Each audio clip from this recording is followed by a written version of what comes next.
عزیز جان، من بازی میخونم، کارم بازی خوندنه، من خبر نمیخونم.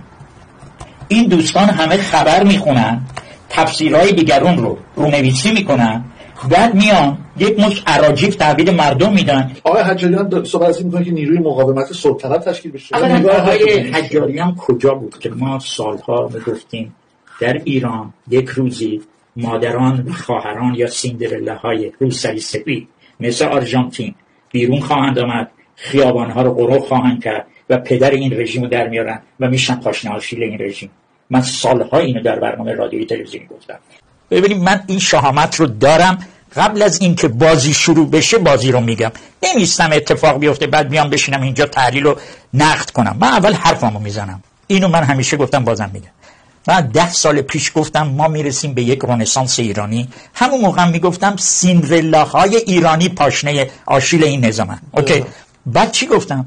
گفتم یک نسل شیکی آمده که این نظام از وحشت بیخواب شده. علیرضا جان، این نسل شیک پاسارگادی واقعا شده بزرگترین به اصطلاح معضل این رژیم. اصلا نمیدونن چی کار باید بکنن. هیچ نگران نباشید، چون کلید خورده، براندازی رژیم کلید خورده. موقعیت رژیم الان متزلزله، رژیم داره از تو فرو میریزه، شما نمیبینید ولی داره فرو میریزه.